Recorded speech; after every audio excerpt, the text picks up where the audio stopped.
아리아리 스리스리 라라리요 아리아리 고개로 넘어간다. 안녕하세요. 참 좋은 NTV 아리랑 부동산의 김윤관입니다. 2021년 1월 18일 대전지방법원 경매 물건 중에서 괜찮은 물건 몇 개를 뽑아가지고 영상으로 올려봅니다.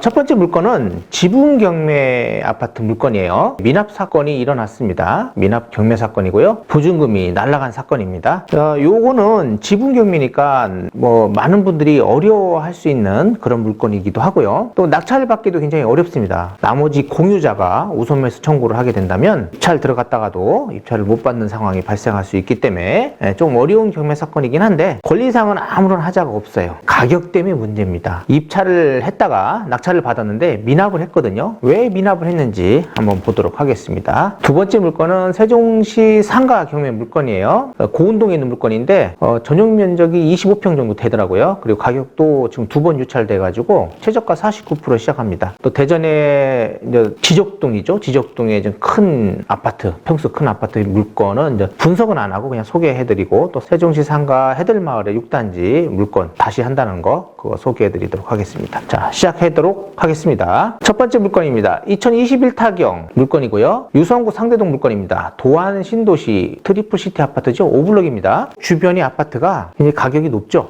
많은 분들이 이렇게 부러워하는 그런 아파트라고도 볼 수 있어요. 5단지고 502동 물건이에요. 전용 면적이 84제곱미터거든요. 근데 문제는 이거에 반만 경매 나왔다라는 거예요. 지분 경매입니다. 지분. 2021년 10월 5일 날 최저가가 4억 4,400이었어요. 여기에 곱하기 2를 해야 되겠죠. 가격은 2를 하면 8억 8,800에 원래 감정된 가격이에요. 그러나 2분의 1만 경매거든요. 근데 여기 낙찰 받으신 분이 왜 이런 착각을 하셨을까요?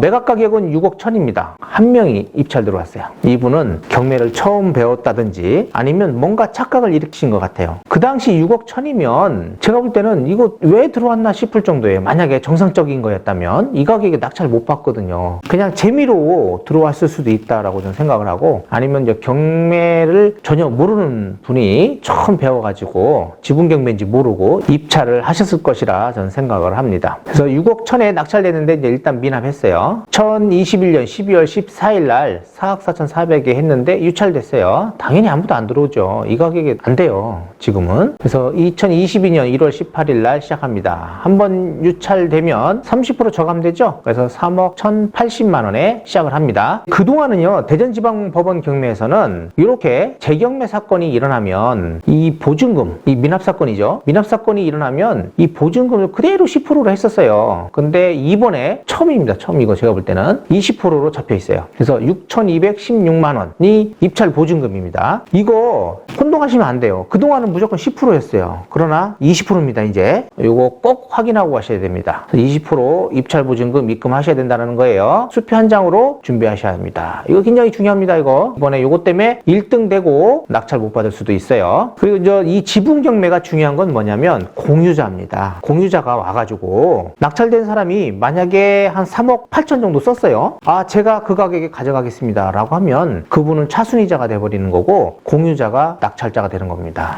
그거 굉장히 중요하니까 공유자 우선 매수 들어올 수 있다라는 생각을 가지시기 바랍니다. 대신에 공유자 분도요, 그날 입찰 보증금 이 금액이 있어야 돼요. 6,216만 원. 요거 실수해가지고 공유자도 그날 못 받을 수도 있는 거예요. 그러니까 낙찰이 기회가 될 수도 있다라고 생각을 합니다. 공유자가 괜히 3,100만 원만 갖고 왔을 때는 낙찰 안 돼요. 추후에 입금하는 거 안 됩니다. 이거 그 자리에서 무조건 하셔야 되는 거기 때문에 지금 공유자분이 이 영상을 보신다고 하면 이거 잊지 마시기 바랍니다. 그리고 지분 경매 사건은요, 대출이 안 돼요. 왜냐면 2분의 1에 대한 것만이잖아요. 그래서 은행에서 대출 안 해줍니다. 현금 다 입금하셔야 돼요. 전액 현금이 필요하다라는 거 꼭 명심하시기 바랍니다. 자, 2014년 사용 승인 난 아파트고요. 여기 상대동 25층 중에 19층. 여기 2분의 1 써있죠? 2분의 1에 대한 매각. 3분이 현재 대금 미납. 그리고 소유자가 전입되어 있는데 지금 신랑이 전입되어 있는 것 같고요. 등기부 현황을 보시면 두 분이 지분이에요. 2분의 1씩 3억 원대 매입을 하셨네요. 있잖아요. 그래서 근저당 대출이 2억 7천이니까 뭐 2억 조금 넘게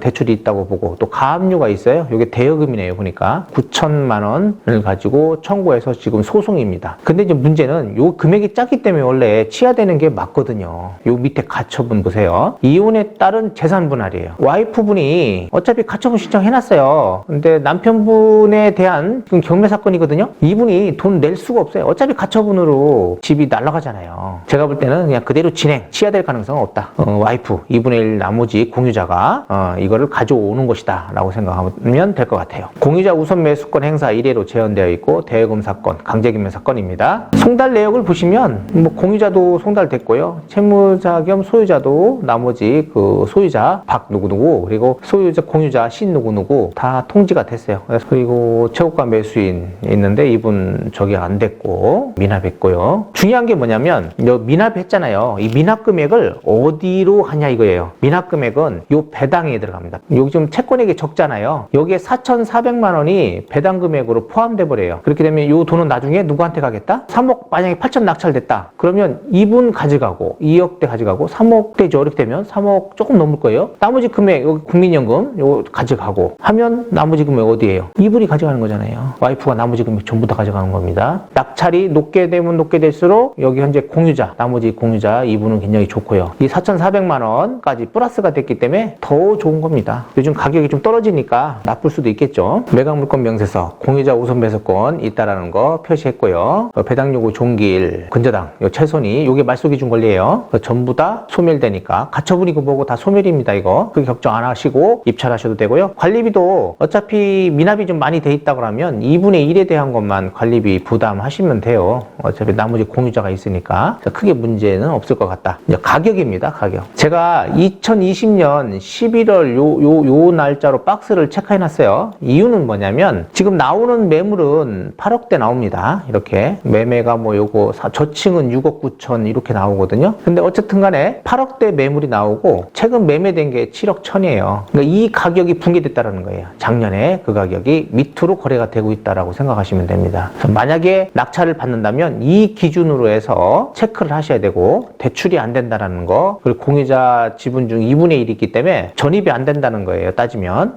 명도하고 나머지 지분권자하고 또 협의도 이루셔야 되고, 그리고 나머지 지분권자 거를 뭐 매입을 해온다든지 그분한테 판다든지 이런 생각을 하셔야 합니다. 그런 것만 잘 판단해서 가격 결정하시면 될 것 같고요. 위치 한번 볼게요. 트리플 5블럭이고 요 앞에가 바로 9블럭이에요. 요 502동입니다. 요쪽이에요. 이렇게 초등학교 쪽을 바라보더라고요. 이렇게 바라봅니다. 이렇게 트리플 9블럭 있고 이렇게 바라보는 쪽에 있습니다. 도안 5블럭 지분경매 사건을 봤고요. 여기서 중요한 거는 공유자 우선 매수 할 수 있다는 거, 그리고 입찰 보증금 20%로 늘어났다는 겁니다. 입찰 보증금이 20%니까 6,600만 원이죠. 6,200만 원이네요. 6,216만 원 요거 준비하셔야 된다는 거 굉장히 중요한 이야기입니다. 그리고 공유자도 마찬가지고요. 요거 10% 6,216만 원 요거 꼭 준비하셔야 돼요. 수편장으로 끊어가시는 게 좋습니다. 자, 두 번째 물건 보도록 할게요. 세종시 고운동의 고운프라자입니다. 여기가 어디냐면 고운동 그 현대 힐스테이트 아파트 바로 맞은편 쪽에 있는 거예요. 작년인가 재작년에도 주변에 상가들이 경매가 많이 나왔었어요. 그 당시에도 50%에서 60%대 낙찰이 됐거든요. 요것도 뭐 그 정도 선에 낙찰되지 않겠냐는 생각이 되고, 요 사건 번호에 여기 가로친 거 있죠. 이게 1번 물건, 또 2번 물건이 있어요. 1번 물건이 일단은 뭐 낙찰될 확률이 높기 때문에 제가 1번 물건만 분석하도록 하겠습니다. 2번 물건도 뭐 크게 분석할 것도 없어요. 똑같아요. 뭐 권리상 문제는 없습니다. 감정 가격이 3억 2,900만 원이었어요. 두 번 유찰돼 가지고 현재 최저가 1억 6,121만 원입니다. 입찰 보증금 10%고 면적은 전용이 25.48평이에요. 요거 굉장히 괜찮죠? 딱 하나 할 수 있는 그런 면적이 되고 8층 중에 3층입니다. 사용 승인은 2015년에 난 거고요. 25.48평. 현재 카페로 뭐 사용을 하고 있네요. 이거 스터디 카페 같은 걸로 사용하고 있는 것 같아요. 그리고 임차인이 현재 사업자 등록이 2020년에 되어 있네요. 보증금이 500만 원에 월 50만 원입니다. 그러니까 대항력이 없고, 여기 한 분이 대항력이 있는 걸로 나오고 있어요. 지금 2017년으로 되어 있거든요. 그러니까 이분이 대항력이 있으려면 어떻게 돼요? 점유를 하고 있어야 되겠죠. 점유를 만약에 안 하고 있다, 이 카페가 점유를 하고 있다면 이분은 대항력이 없습니다. 현장에 가서 물어보시는 게 좋아요. 이런 거는요. 혹시 모르니까 있습니까? 한번 물어보시기 바랍니다. 그래서 임장 가보시는 게 굉장히 중요하고 또 이제 여기서 관리비죠. 근데 카페가 지금 스터디 카페가 사용을 하기 때문에 관리비도 크게 문제되지는 않을 것 같아요. 자, 이제 근저당 요 말소 기준 권리입니다. 2018년 5월 15일 기준이고 여기 임차인이 2020년이기 때문에 대항력이 없고요. 이분이 지금 대항력이 있는 거에 따지면 점유를 하고 있어야 대항력이 있는 겁니다. 사업자만 빠르다고 대항력이 있는 건 아니에요. 그래서 요거는 현장에서 한번 확인해 보시면 될 것 같아요. 스터디 카페에서 물어보면 충분히 가능하고 만약에 모르시면 거기 사업자 등록증 걸려 있는 거 있죠? 이렇게 한번 쭉 보세요. 점유 부분이 이분이 점유하고 있으면 이분이 점유를 할 수가 없잖아요. 그거 한번 보시면 될 것 같고 도면을 한번 볼게요. 요게 지금 1번 물건이고 요게 2번 물건이에요. 1번 물건이 현대 힐스테이트 아파트를 바라보고 있습니다. 여기는 뒤에 후면 보니까 사무실 정도로만 쓸 수 있어요. 그래서 이건 최저가 아니면 한 번 더 유차를 바라볼 수도 있는 그런 물건이기도 합니다. 이렇게 돼 있는 거예요. 이쪽을 바라보는 거. 하나는 이쪽을 바라보는 거죠. 이렇게. 권리 분석상 문제는 없어요. 근데 여기가 상권이 좀 소규모 상권이나 마찬가지예요. 왜냐면 이 고운동 쪽에 큰 상권이 하나 있어요. 아름동과 같이 이게 맞닿은 상권이 있습니다. 거기가 규모가 좀 크기 때문에 도서관도 그쪽에 있고 해서 그쪽으로 많은 인구가 이제 밀집되겠죠. 이렇게. 그러니까 상권은 큰 쪽으로 몰리게 돼 있어요. 여기는 이제 소규모 상권이라고 보시면 될 것 같아서 그렇게 크게 좋은 상권은 아니다라고 보는데 그래도 여기 지금 아파트 그리고 또 거기 파라곤 아파트가 있어요. 그리고 단독주택들이 쫙 들어온다고 하면 이 상권이 그리 나쁜 상권은 아닙니다.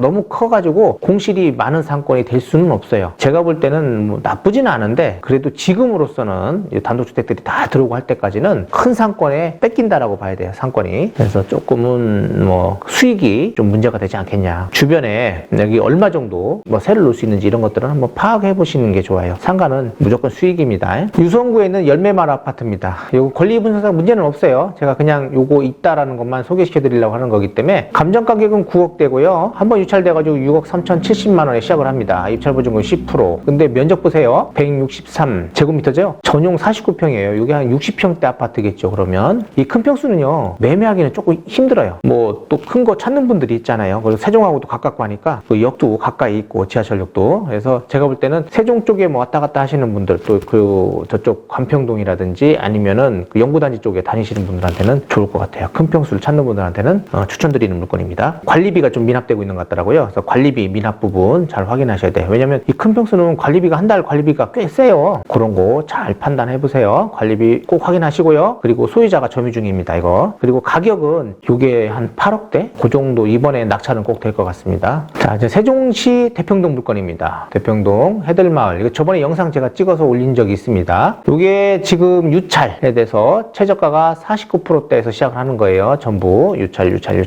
그래서 49%대인데 요 4번 물건하고 5번 물건은 슈퍼가 지금 점유 중입니다. 사용을 하고 있거든요. 그때 당시 보니까 100만 원인가 월세가 나오고 있는 걸로 알고 있거든요. 그러니까 낙찰 받으셔가지고 요거는 이제 슈퍼하고 다시 이야기를 하셔갖고 재계약을 하시면 될 것 같고요. 이 3번 물건은 출입구의 코너 자리입니다. 근데 면적은 큰데 이게 가격도 비싸고요. 제가 볼 때는 한 번 더 유찰될 수도 있는 그런 게 있다. 1번, 2번 물건은 저쪽 수변 쪽에 있어요. 그래서 아직은 상권이 활성화되지가 않았기 때문에 조금 싸게 받아야 돼요. 공실로 좀 더 갖고 있어야 된다라는 생각을 가지셔야 될 것 같아요. 아니면 이제 본인이 사용하실 분, 그런 분들이 이제 받으시면 될 것 같은데, 이거는 면적이 좀 작아요. 그렇기 때문에 이 두 개를 한 번에 받으셔도 되게 좋을 것 같아요. 최저가에 한번 도전해 보시든지 아니면 한 번 더 노려볼 만도 할 것 같아요. 최근에 거의 50%는 낙찰되더라고요. 꼭 필요하신 분들은 최저가에 도전을 해보시기 바랍니다. 요거는 한 번 더 유찰시키셔도 될 수도 있을 것 같아요. 3번 물건은 좀 그래요. 그리고 여기에 업종 제한이 좀 있어요. 뭐 부동산은 안 된다고 하더라고요.